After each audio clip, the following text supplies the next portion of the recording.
about that series is the somewhat physical play when he puts his mind to it of Giannis.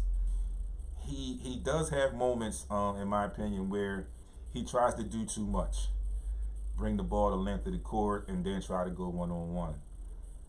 I think it works out better for the Bucks. It's more beneficial for the Bucks if he just does that in the half court set, where when he gets the ball and goes one on one, there's not too many, if anybody, who can stop him driving to the basket in the paint, and that's where he makes his bones.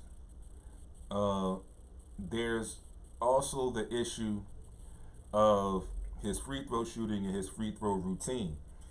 If you noticed, if you watched the game yesterday, the fans are doing what fans do, heckling and making it tough or attempting to make it tougher on the opposing team. They have been counting the amount of time it takes for him to shoot a free throw. And I understand their point behind it, but I just have to say that if you want it to work, and of course, officials, the NBA is looking at it. Uh, they have called it a couple times throughout the playoffs, so they are aware of it. But they're just counting one, two, three, four. That's not how that count goes. It's one 1,000, two 1,000, and so on. And the count does not start until he actually has the ball in his hands. So I'm sure that, like I said, the NBA has called it. The referees have called it a couple times throughout the playoffs, so they are aware of it and they are paying attention to it.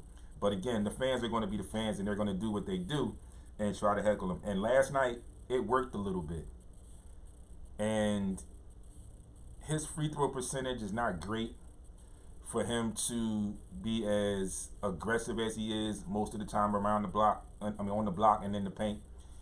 He's shooting like 69% from the free throw line, which you would think would be better uh, for him. You think his free throw percentage would be better, I'm sorry, for the type of player that he is, but it's not. So there needs to be some improvement there on his behalf. And just throwing this in there, uh, even though his was a lot worse, Ben Simmons is a lot worse. And I understand Giannis has his struggles at the free throw line. But I think the difference that sets him apart from the Ben Simmons situation is the simple fact that he'll shoot it. He shot an air ball or two yesterday from the free throw line, and it seemed to not affect him on the face, on the cover. So I don't know if he was hiding it or if it just didn't bother him. But he continues to just go ahead and shoot him, and he makes some when he needs to. I also mentioned to some people watching that game yesterday, saw some of the things that he did and the other game in the blowout, a lot of things he did in that blowout game. I said to a couple people, you know, that could be a version or a part of Ben Simmons' game if he got his mind right and got to it and do what he does. He could easily be in that category. I'm not going to say he can be as dominant yet as Giannis is right now when he's playing with that head of steam and has his mind focused on it, dominating in the paint. But those are the things that he can do, or he could do. Yes, he's not. Giannis is not the greatest shooter at the 3-point line, but he does shoot them. And he may miss 3 or 4 in a row, and then he'll still come back and shoot the 5th or the 6th one in a row. So it's also something that he can work on. But the difference, like I mentioned, is just that one difference is he will take those attempts. And that's something that here in Philadelphia we need to see Ben Simmons do a lot more. Also, the physical play at the guard position was one of the things I mentioned when this series was set up, that Jrue Holiday would be physical with Trae Young. And a combination of that and the ankle injury, it showed up late in that game. He started out hot. There were a couple mental lapses in the early part of that game where he got some wide open looks, which is totally uncalled for somebody who scores at the rate that he does. So you definitely have to clean that up if you're the Milwaukee Bucks. Pay more attention to detail. You can't give him open looks like that.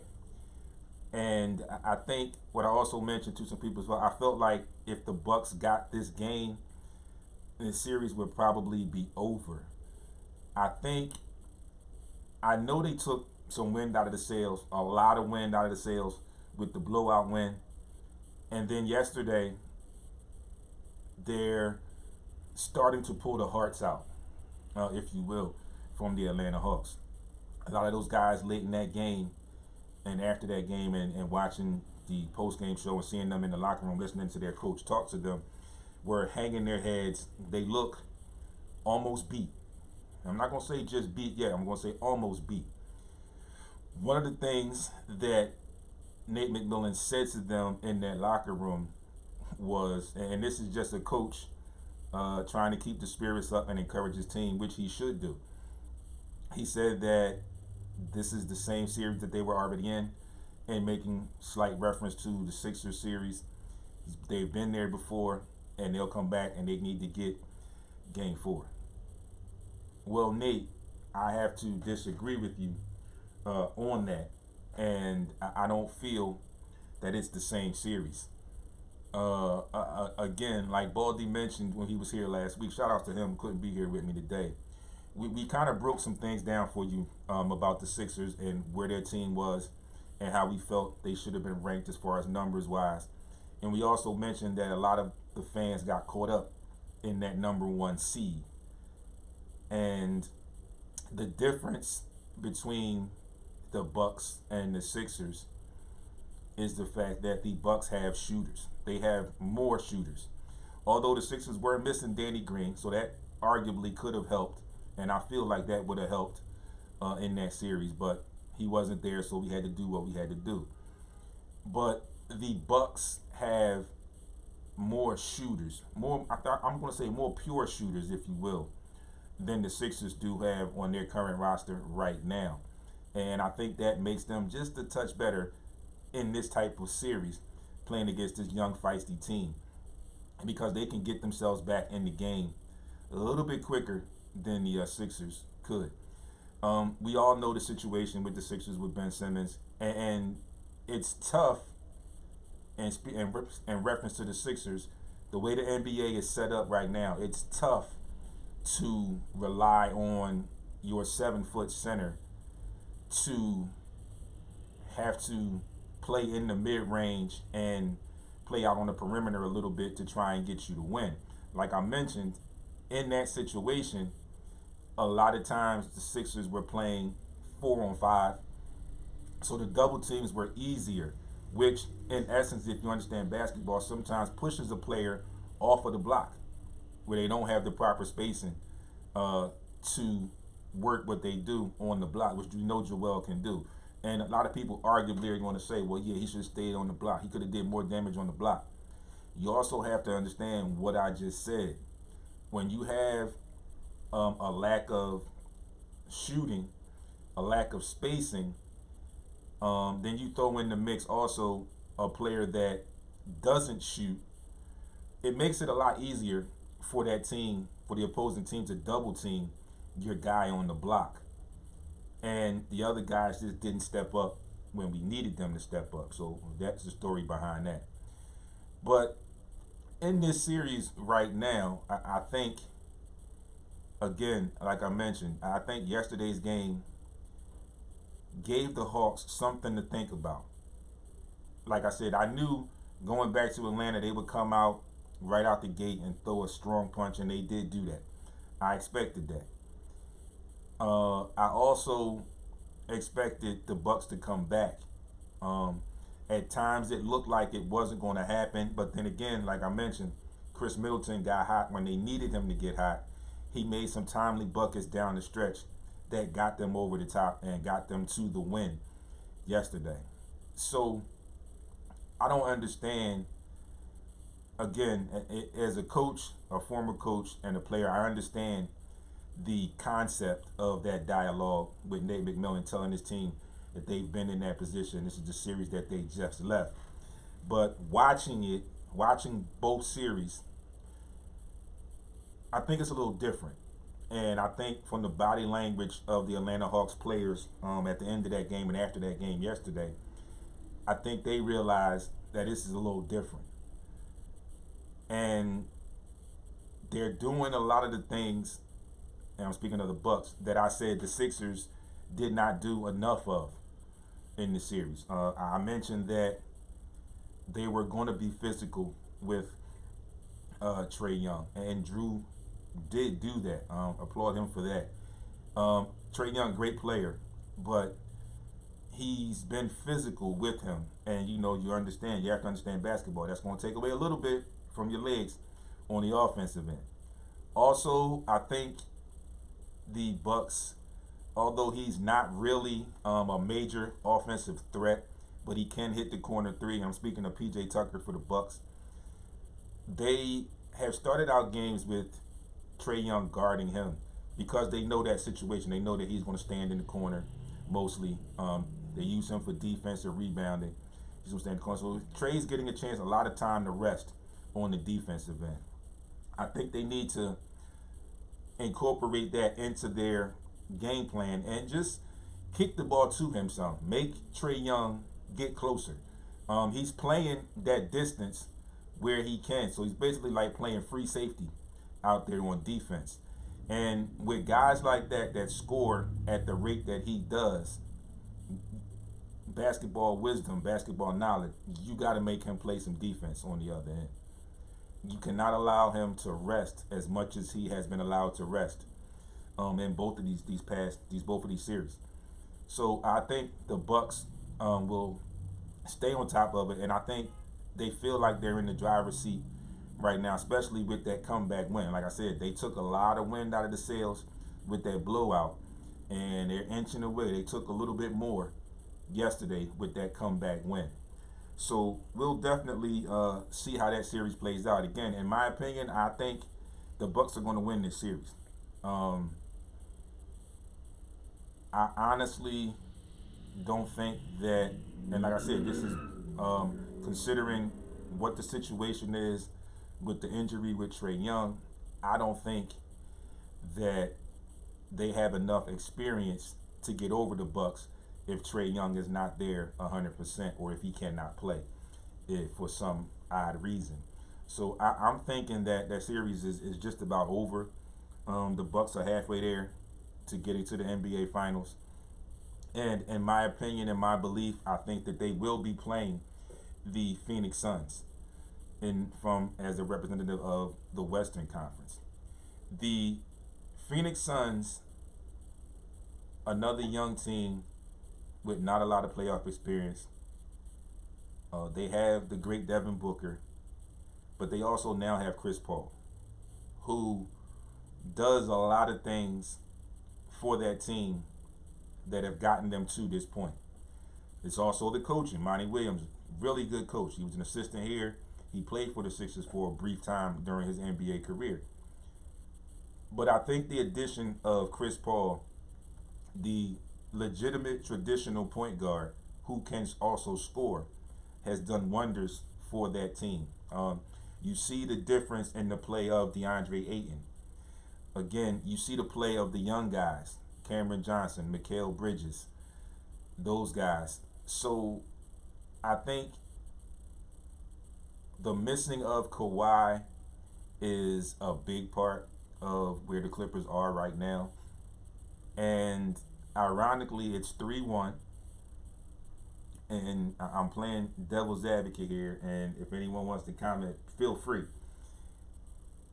It's 3-1, the opposite direction, because after the Sixers went out, there was a lot of chatter about Doc, and then people brought up his history about in the past and blowing 3-1 leads and all this other stuff. So they're in that situation again, although it be on the other hand. It's flipped a little bit. They're down 3-1.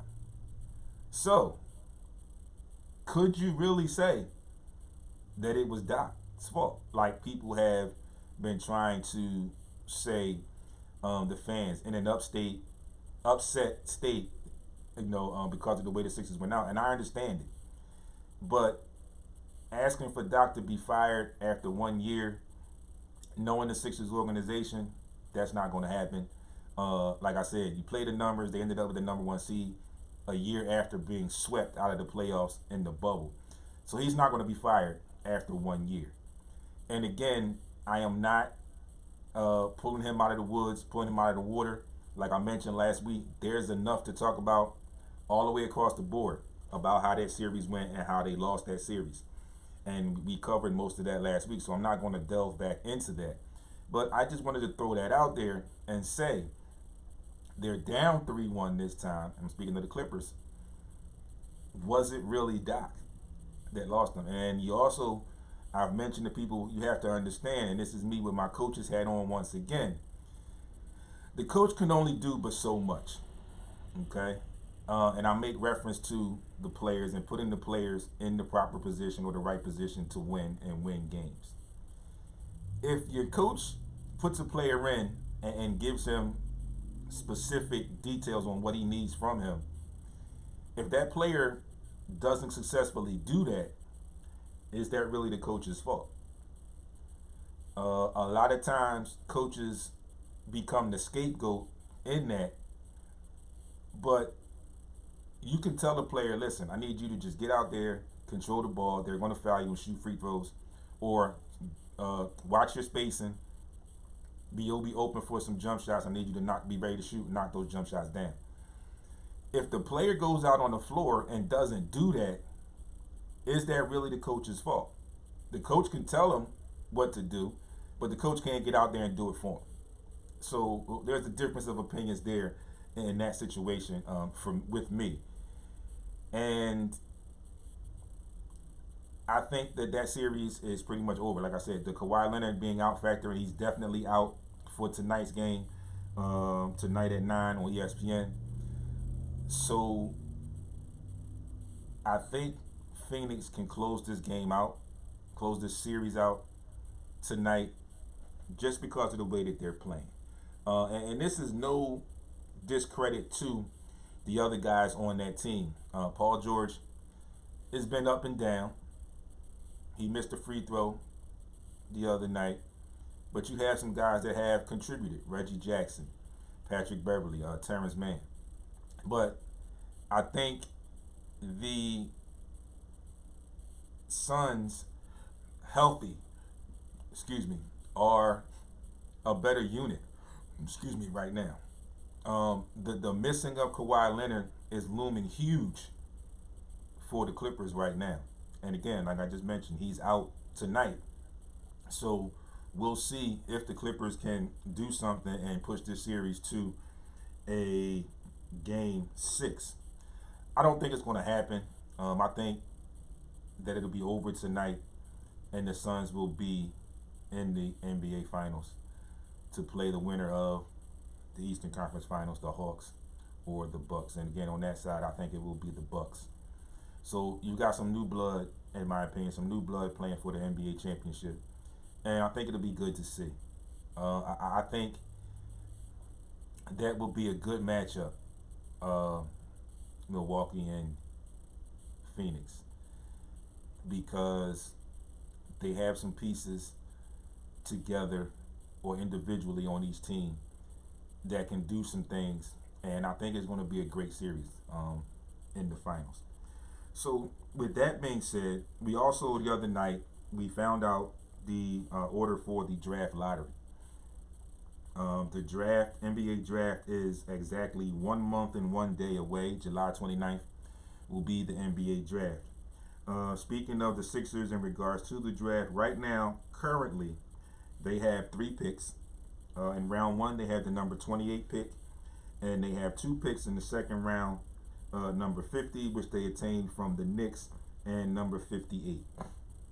And I say right now because we are still uncertain of what's going to happen with the situation with Ben Simmons, if he's going to be traded or not. We don't truly know yet. And again, it's debatable with the situation where Rich Paul, his agent, went to the Sixers and wanted to talk about his future. So, and then like I just mentioned, or I mentioned in my opening, that most recently, with all the rumors and scenarios that have been floating around since the Sixers were ousted, the most recent is the fact that there has been some dialogue between the Warriors and the Warriors offering their picks. So just to give you the draft lottery order real quick right now, I'm going to go 1 through 14, which are the lottery picks. The Pistons, the Rockets, the Cavaliers, the Raptors, the Magic, the Thunder, the Warriors from the Timberwolves, the Magic again from the Bulls, the Kings, the Pelicans, the Hornets, the Spurs, the Pacers, and the Warriors. So if you were listening, the Magic and the Warriors have 2 picks each in the lottery. Not just in the draft, but in the lottery. It's strange to see the Warriors in the lottery, but they got these picks due to one pick due to where they ended up during the season and in the play-in tournament, and the other one they got in a trade with the Timberwolves. So again, the rumor is that they have offered both of those picks, the number 7 and the number 14 pick in the draft, in a possible deal, or talked about a deal for Ben Simmons. But that's just what's been put out, so we don't know what the conversations were like actually. That's just what they're telling us. So now, I mentioned I'm going to give you the rosters for the U.S. women's team and the U.S. men's team for the Tokyo Olympics. I have no issues with the women's team, who have been very consistent in their fight for the Olympics. Their head coach this year will be Dawn Staley, and congratulations to her for getting that job. But this is the roster for the U.S. women's team. Ariel Atkins, Sue Bird, Tina Charles, Nafisa Collier, Skylar Diggins-Smith, Sylvia Fowles, Chelsea Gray, Brittany Griner, Jewel Lloyd, Brianna Stewart, Diana Taurasi, Aja Wilson. I think that's a pretty good team, a pretty stacked team. You've got some up-and-coming young players on this team. You've got some players that have Olympic experience. So I think they'll be pretty good, or pretty well off in their fight for gold medal in the Olympics. The men's team, coached by Greg Popovich. You've got Kevin Durant, Dame Lillard, Bradley Beal, Jason Tatum, Devin Booker, Zach LaVine, Kevin Love, which is a head scratcher for me, Bam Adebayo, Draymond Green, Drew Holiday, Chris Middleton, and Jeremy Grant, which is also somewhat of a head scratcher for me. So those are the U.S. Olympics teams. Now, I talked a little bit and I mentioned about the Bucks-Hawks series. And in the Sixers series, there was a lot of dialogue, a lot of conversation about some of the calls that Trae Young got, shooting the jump shot, initiating contact, which most of us who understand the game of basketball know and understand that the offensive player cannot create contact and get a foul. But it's been called that way. In my opinion, it puts the defender at a disadvantage. It also puts a blemish sometimes on the defender who plays good, solid, or really good defense. So, the NBA is going to institute some rule changes. And these are those rules changes. It's going to be newly an offensive foul on a shorter player who launches or leans into a defender at an abnormal angle, which is something that Trae Young does very well. Other players do it too, but I'm just saying that because that's on the tip of my tongue. That's where we currently are with the playoffs. It will be an offensive foul on a shooter who kicks his leg out at an abnormal angle. That's been instituted for a little while, and players have adjusted to that, so that hasn't been called as much. And finally, it will be an offensive foul on a shooter who abruptly jumps backwards or sideways into a defender. Again, some of the things that Trae Young has mastered and has gotten a lot of calls in his favor in that. So those rules are going to be changed for the upcoming season. And I think they're good changes because, like I mentioned, you have a player that could play solid, good, or really good defense, and then they get at a disadvantage or gets wiped out with those type of acts that occur in today's NBA. Now, moving along, I want to bring you some talk about the Sixers. And we know it's going to be a very, very busy offseason for the Philadelphia 76ers. And of course, with the situation and the way it played out, there's immediately talk about trades and free agencies and all this other stuff. So I saw something, and first, I'll give you some things. So the Sixers free agents on currently that are on the roster are Danny Green, Dwight Howard, Furkan Korkmaz, Mike Scott, and Gary Clark. Right now, on the surface, I could stretch a little bit and go on a limb, and it's already been put out there by Doc in their exit conferences that he would like to have Danny Green back. I would like to see Danny Green back because I don't think we got his full worth with the injury late in the playoffs. I would like to see Dwight Howard back as a backup to Joel Embiid. If it can work, Korkmaz has improved on his skills. He worked on his game. So you could possibly or arguably bring him back as well. The Mike Scott, I think that's gotten to the point now where he hardly played. So it's gotten to that point, like I like to say, that marriage has run its course, which would alleviate $5 million off of the books. So I think that will probably be a move that will be made or seriously thought about, him not being on the roster next year. Also, it's been put out that some realistic options in the free agent market, Spencer Dinwiddie, Kyle Lowry, who they had conversations about this past season, Norman Powell, PJ Tucker, and Dennis Schroeder. I know some people who talked about Dennis Schroeder prior to him going to the Lakers, where they thought that he might have been a good help as the point guard position for the Sixers. The stars that the Sixers could talk about or possibly have dialogue about, other than most of the rumors with the Dame Lillard situation, Kawhi Leonard, Chris Paul, DeMar DeRozan, Mike Conley, and Victor Oladipo. Baldy talked about some of these guys last week when he was here in studio with us, namely DeMar DeRozan and Mike Conley. In my opinion, I would kind of stay away from Mike Conley due to the injury factor. Victor Oladipo would be nice, but he's been recently injured a little bit in the last year or two. The DeMar DeRozan situation, I think that could be one that could possibly be had. We don't really know if they're fully going to be in a rebuild, but we do know that Greg Popovich is retiring from the coaching ranks as the San Antonio Spurs. So they may go in a different direction, a direction that DeMar DeRozan may not be comfortable with, may not like. So there's a possibility there, and I like that thought, that idea of bringing him in. The realistic options, Spencer Dinwiddie coming off an injury could be a really good piece. Of course, we know Kyle Lowry. And the thing with Kyle Lowry, I've mentioned to you, will probably be the payday, the money situation there. Norman Powell could be a good addition. PJ Tucker as well.